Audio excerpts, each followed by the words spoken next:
이번에 헌재 문제도 계속해가지고 지적이 되고 있는 상태인데 정청래와 문영배 두 사람 사이에 좀 썰전 아닌 썰전이 있었습니다. 지난번에 최후 변론 당시에. 그러니까 이제 국회 측에서는 그러니까 정청래가 뭐를 요구했냐? 검찰의 수사 기록을 증거로 좀 채택을 해달라 이렇게 요구를 했는데 문영배 이제 그 재판관 같은 경우는 그거는 검찰이 선의에 따라 가지고 줄지 말지를 정하는 거지. 그거 자체를 안 주겠다라고 하는 거를 우리가 뭐 강제적으로 뭐 제출을 해라, 강제적으로 증거를 할 수가 없다. 그리고 만약에 그게 증거로 채택을 하고 싶었으면 탄핵소추안을 국회에서 통과시키기 전에 법사위에서 그거를 증거로 채택을 하든지. 근데 그것도 절차를 자기들이 무시해 놓고 왜 이제 와가지고 이걸 해달라고 하냐? 그러니까 자기들이 만약에 법사위를 그렇게 빨리빨리 진행을 했으면 그거에 대한 입증 책임은 국회에 있는 거 아니냐? 이렇게 또 문영배가 마땅을 했습니다. 네, 예. 네, 이게 이제 법을 잘 모르시는 분들은 조금 네, 의아해할 수 있는 내용입니다. 그러니까 무슨 어, 말이냐면, 자, 헌재 입장이라 칠게요. 여러분들이 판사면 신청을 들어올 때, 네, 그러니까 예를 들면 탄핵 소추가 돼서 그 안이 올라올 때, 그때 딸려 있던 증거와 사실관계를 헌재에 판단해 달라고 말했던 거 아니야? 이렇게 이제 되묻는 거예요. 헌재 입장에서는. 네, 너네들이 그러면 신중하게 더 증거도 만들고 신중하게 자료조사 그다음에 사실관계 파악해서 그때 헌재로 들고 왔었어야지. 약간 뭐랄까 빨리 한다고 좀 허술하게 갖고 와놓고 이제 와서, 이제 와서 음, 이제 헌재 너희들이 저기 수사기관에 가서 수사기관에 요청 좀 해줘. 그렇게 요구하는 건 헌재가 할 일이 아니라 국회 너희들이 할 일이지. 그러니까요. 이제 이렇게 이제 헌재가 답변을 하는 거예요. 음. 또 맞는 말이야. 왜냐하면 이게 아시다시피 이게 뭐 한 두세 달 만에 지금 선고가 나는 이 상황이잖아요. 그렇죠. 너무 빠르다는 전 생각을 하긴 하는데, 음, 그러니까 형사재판처럼 뭐 1년이고 2년이고 하는 재판이야. 당연히 문서손부 촉탁도 신청하고 네, 문서제출 명령 신청도 하고 이렇게 하고 그쪽에서 어떤 반응이 오는지도 지켜보고 네, 이런 걸 할 수 있지만 지금 이게 지금 두세 달 안에 끝나는데 수사기관에다가 자료 주세요. 한 달 기다려. 안 와. 그러니까요. 그럼 다음번 어떻게 할까요? 이게 안 되잖아요. 그렇죠. 그러니까 이제 이제 결론은 정청래가 음, 탄핵 소추를 할 때 네, 무리한 탄핵 소추 음, 앤드 허술한 증거 자료 제출. 그렇죠. 이거를 스스로 자백한 꼴이다. 어, 네. 그렇게 보시면 되겠습니다. 이게 지금 정청래가 한독수 권한대행에 대한 탄핵안에서 갑작스럽게 또 이렇게 증거를 채택해달라고 하는데 이게 지금 지적이 나오는 게 야 이거 한독수 권한대행에 대한 탄핵 소추 이거 시간 끄는 거 아니냐. 맞습니다. 계속해가지고 그냥 한독수 총리 체제가 복귀되는 거를 막기 위해 가지고 시간 끄는 거 아니냐 이런 지적이 있거든요. 예, 굳이 그거는 이제 사실 필요도 없는 지금 검찰 피의자 신문 조서를 증거로 해달는 게. 예. 그러니까 이런 거죠. 어쨌든 한독수 총리가 탄핵이 안 될 거라는 건 전 국민들이 다 예상을 하고 있잖아요. 네네. 그때 우리가 이제 방통위원장 결과를 보셨잖아요. 그렇죠. 뻔히 예상되는 결과를 가지고 정치적으로 민주당을 이용하고 싶을 뿐인 거예요. 그렇죠. 그렇죠. 그러다 보니까 이거는 길게 끌어.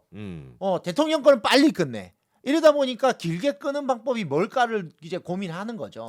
그러기 위해서 증거 채택이라고 하는 또. 왜 정청래나 이런 이제 사람들은 재판 지연 이제 전술 전략이 좋단 말이죠. 그렇죠. 예, 많이 자기도 전문가죠. 당해보고. 해봤고. 해보고 어드바이스도 많이 하고 네네. 후배 이제 정치인들이 많이 이제 조언을 구하는 사람 아니겠습니까? 그렇죠. 단식 투쟁도 그러니까 해보고. 그럼요. 네. 그래서 본인이 그 노하우를 가지고 한번 끌어보려고 하는 건데 네. 사실 저는 방통위원장 그때 그 탄핵도요 너무 길게 갔다. 저는 그렇게 보거든요. 그렇죠. 그 한 8개월 가까이 걸렸습니다. 근거 없는 건 빨리 끝내야죠. 그거를 길게 가져가면 가져갈수록 민주당이 다 재미를 보는 게임인데 그걸 그러니까요. 길게 가져간다는 것 자체가 헌재가 민주당에 정치적으로 조력하는 꼴이라서 전 잘못했다고 봅니다. 그런 맥락에서 네. 이번에 논란이 된 게 박성재 법무부 장관에 대한 탄핵 심판인데 네. 이번에 이제 그 이미선 재판관이 박성재 장관에 대한 탄핵 사유를 민주당이 주장한 탄핵 사유 세 가지를 정리를 좀 했습니다. 네. 첫 번째 같은 경우는 대통령 내란죄에 가담했다. 박성재 법무부 장관은 자기가 계엄에 반대했었다라고 분명히 얘기를 했는데 어떻게 내란에 가담했다라는지는 모르겠고요. 네. 그리고 국회에서의 증언감정법 위반 여기 있고 그리고 세 번째가 국회 본의장 중도 퇴장 행위를 포함해가지고 국가공무원법 위반인데 여기서 눈에 띄는 게 세 번째 방금 말씀드렸던 공무원법 위반이 속된 표현으로 국회 모욕이더라고요. 네.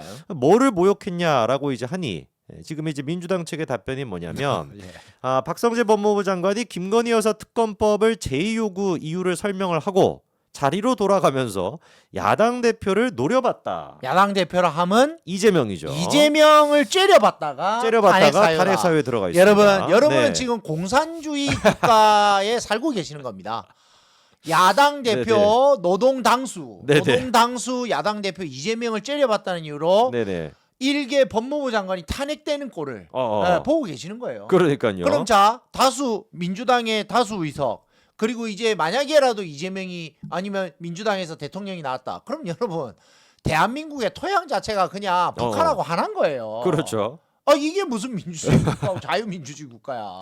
최고 존엄입니다. 그럼 네. 말도 안 되는 거지. 째려봤다라고 하는 게 지금 이제 탈핵 사유로 들어가 있어서 맞습니다. 그래서 이미선 재판관이 다시 한번 좀 물어보더라고요. 네. 야당 대표를 노려봤다라는 부분은 따로 소추 사유로 주장하느냐 정황만으로 주장하느냐라고 물어봤더니 정황만이다 이렇게 또 국회 측에서 답변을 했습니다. 재판관이 얼마나 기가 찼을까요? 그러니까 저걸 정황으로 뭐냐 뭐로 보냐 그냥 진짜 확실히 좀 해달라. 그렇죠. 이 말을 네. 할 수밖에 없는 거예요. 정말로 사유로 자르봤다라는 걸 넣는 거냐? 이거 지금 다시 한번 그럼 확인하는 바로 거거든요. 각하니까. 그러니까요. 네. 정황만이다라고 하는데 아니 이쯤 됐으면은 박성재 법무부 장관 같은 경우는 아직까지도 이게 지금 정식 재판이 시작도 안 됐습니다. 네. 74일인가 만에 이제 그 준비기일 같은 게 지금 시작이 된 건데 생각해 보면은 한덕수도 그렇고요, 박성재도 그렇고요. 정말로 대한민국이 빨리 정상화가 되기 위해서라도 탄핵안 쓸데없는 거는 좀 각하를 시키고 복귀를 시켜야 되는데 이 헌재가 계속 시간을 끕니다. 헌재가 시간을 네. 끌려면 차라리 대통령을 끌어야 되는데 음. 다른 진짜 빨리빨리 해서 대통령 탄핵 재판의 증거로 쓰일 관련 사건들이에요. 여러분 네. 잘 생각해 보세요.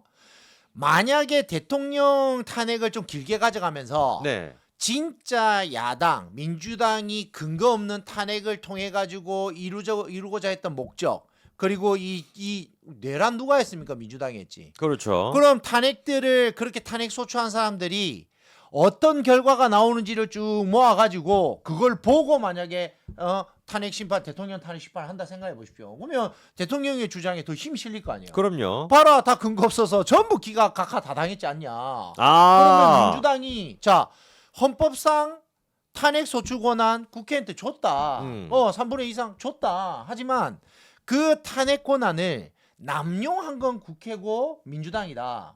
그러면 남용한 자가 지금 어떤 처벌을 받냐? 내란죄 처벌 받았냐? 안 받았지 않냐? 그렇죠. 나도 대통령인데 대통령 개헌 권한이 있다. 남용했지 않냐? 근데 나 처벌받아야 되냐?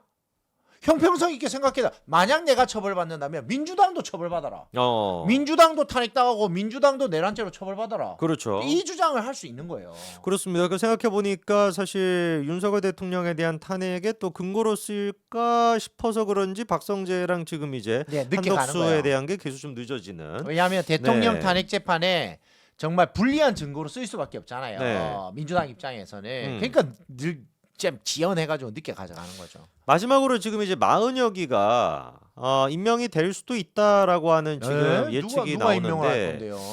그래서 마은혁에 대한 권한쟁의가 27일 내일입니다. 내일 이게 결정이 되면은 사실상 헌재가 지금 강조해왔던 거는 마은혁에 대한 그런 임명하지 않았던 게 위헌이다라고 우리가 결정을 내리면 임명을 해야 된다라고 지금 입장을 사실상 밝혔거든요. 네. 그러면 27일 날 이게 권한쟁의 심판 결과가 나오고 마은혁에 대해 가지고 임명이 된다면 윤석열 대통령의 탄핵 심판안에 같은 경우도 마은혁이가 이거 선고할 수 있게 되는 그런 거 못 들어갑니다. 아닙니까? 못 들어갑니까? 변론이 종결되고 나서 들어오는 판사는요. 네. 그 판사가 이 변론에 참여하려면 변론을 재개해 줘야 돼요. 다시 변론을 열어서 한 번은 더 이 네네. 마은혁이 들어오는 걸 가지고 한 번은 더 열어야 되는데 그러면 한 달 더 지연되죠. 그러면 이제 네. 저는 이런 거죠. 최대행이 마은혁을 임명해 버리는 거야. 그럼 마은혁 들어왔지. 그런데 종결 때는 8명이고 선고 때는 9명인 거야. 말이 안 되잖아요. 그러면은 지금 문영배 입장에서 마흔역 받고 한 달 연기하고 그럴 그리고 수도 있겠네요. 구명으로 들어갈 수도 있는 거죠. 자기가 생각했을 때 이게 좀 쪽수가 한 명이 개가 더 부족하다. 있으면 어. 6명 채우기 편하니까. 마흔역 같은 경우는 사실상 디포트 값이니까 그러니까 무조건 인용이니까. 무조건 인용이니까. 그러면 일단 마흔영기가 참여하게 된다면 다시 이제 1차 때 변론 돌아가서 재개를 변론 다시 재개를 하게 해야지. 되는. 그럼 한 달 정도가 늦춰지게 되고 예, 대선도 예. 늦춰지게 되는 것인데. 맞습니다. 그러면은 저는 어차피 탄핵될 것 같으면 어. 마흔역 받고 한 달 받고 그렇죠. 그리고 다음 대선에 이재명 날아가는 걸로. 어. 한 달이라도 더 시간 끌어서 이재명이 그렇죠. 당선되는 선거법으로. 날 대법원 선고가 나게. 야, 그러면 이거 아직까지 그 한 가지 좀 눈여겨볼 포인트가 남아 있네요. 당연하죠. 그러면은 최대행이 이거 해주면 이제 욕 덜 먹을 수도 있죠. 임명을 그냥 해버리면 그러면 이제 근데 정치 잠깐만. 평론가들이 임명을 하고 임명을 했어요. 했는데 그러면 하면 무조건 저기 다시 변론을 헌재가 받는 시작하는 거죠. 거예요? 예, 헌재가 받는 거죠. 어. 아니 9명이니까. 그러면은 최대행이 일단 마흔영을 임명을 해버리면 어. 9명 체제가 됐으니 변론 나는 못 들었다. 예. 1차 때부터 다시 변론 제기. 어. 그러면 한 달은 좋게 더 걸릴 거고. 내가 변론에 들어가서 음. 내가 봐야지 판결문에 이름이 들어가잖아요. 그렇죠. 그러니까 그러면 9명 체제가 되니까. 9명 체제로 안 하고 8명으로 할 가능성도 있기는 있네요. 네, 그렇죠. 임명이 됐음에도 됐음에도 불구하고. 불구하고 판결문에 8명 이름만 올릴 수도 있는 거죠. 근데 이제 어허. 안 그럴 수도 있는 거죠. 6명의 표가 필요하니. 6명이 안 될 가능성에 대해서 이제 부르부르 떨고 있는 거 아니에요. 그렇죠. 잘못하면 6명 안 될까 봐. 그러면 진짜 문영배 날라가거든요. 그러니까, 모가지가. 네. 그러니까 문영배 입장에서는 지금 자기 미션 수행을 못 하는 거잖아요. 그러니까 문영배 입장에서는 안정적으로 한 표라도 더 가려면 마흔여기를 땡겨서 한 명이라도 더 동의를 할 수 있게 만들어 놓고 그리고 선거로 가는 게 이제 자기는 편하지. 그러네요. 문영배 입장에서는 편하죠. 야, 이런 또 재미난 지금 관전 포인트가 하나가 또 있었네요. 자, 네. 저희가 지금 한 1,500분 정도 보고 계시는데요, 요거 여러분. 결과 한번 결과 한번 봐요. 볼까요? 인용과 기각 7대 3 인용이 왜 정도입니다. 이렇게 높죠? 인용이 지금 한 1,000명이 투표를 해주셨는데. 탄핵을 인용을 원하시는 분들은 그냥 개인적으로 그런 어떤 윤석열 대통령에 대한 개인적인 어떤 그런 어떤 호불호 이런 거가 반영이 많이 돼 있는 것 같은데. 그것도 한번 어떻게 여쭤볼까요? 생각하세요? 네. 한번. 호불호. 네, 윤석열 대통령에 대한 호불호. 예, 그게 반영되어 있는 것 같아요. 류성열, 윤석열 대통령 호감, 비호감. 비호감. 여기는 설문조사 주로 호감 비호감이 많아요. 방금 이게 7대 3이었죠. 7대 3이요. 7대 3이었습니다. 7대 자, 3 이었습니다. 어떤 결과가 나올지 한번 보겠습니다. 좋습니다. 자, 여러분 투표하시는 동안에 저희 또 스폰서 업체죠. 인터넷 민족 한번 제가 소개시켜 드리겠습니다. 인터넷 바꾸실 때 그리고 또 지금 인터넷 가입하고 계신다라고 해도 여러분들 인터넷 민족 1800-6475 전화하셔 가지고 상담만 받으셔도 되니까요. 한번 전화 부탁드리고요. 전화하실 때 꼭 성지준 TV 보고 전화했다 이렇게 얘기해 주시면 더더욱 또 힘이 될 것 같습니다. 자세한 저희가 혜택과 그다음에 사은품은 영상 더보기랑 그다음에 댓글 고정으로 남겨놓겠습니다. 자, 지금 이제 호감과 비호감도 조사라고 했는데 비호감이 80%입니다. 더 높네요. 더 높네요. 그러니까 비호감이라고 생각하지만 그래도 그러니까 이 탄핵 안 여당을 됐으면 위해서 좋겠다. 여당을 위해서 탄핵 안 됐으면 좋겠다가 한 10%가 계시는 거네요. 그러니까 저희 같이 계엄을 반대하면서도 탄핵은 안 됐으면 좋겠다라고 생각하시는 분들이 한 10%또 있으신 거예요. 맞네요.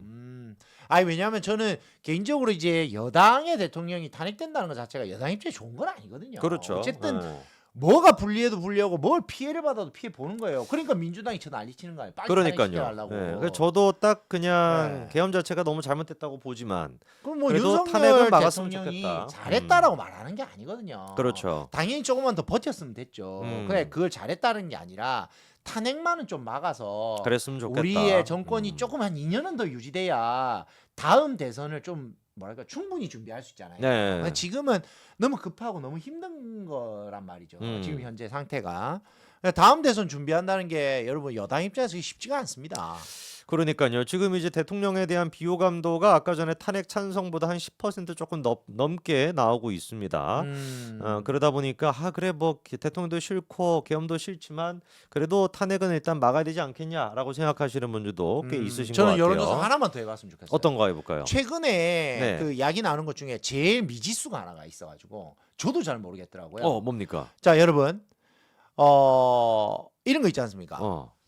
민주당의 후보는 너무 이재명이라고 생각하니까 네. 다른 이제 옵션에 대해서 우리가 생각을 안 하는 거야. 네. 근데 많은 이들의 바람은 이제 이재명이 대선 못 나오는 거잖아요. 그렇죠. 그럼 이재명이 대선이 못 나왔을 때 누가 나올 것인가? 이재명 외에 이재명이가 이제 피선거권이 박탈되면 대통령 후보로 누가 나올 것인가 진짜 궁금해하는 거예요. 민주당에서 네, 어. 누가 될 가능성이 높은가? 어. 누가 됐으면 좋겠는가? 뭐 이런 데에 대한 이야기들이 있어요. 어. 근데 이제 혹자는 이렇게도 이야기하시더라고요. 정부 부처에 계셨던 분인데 네.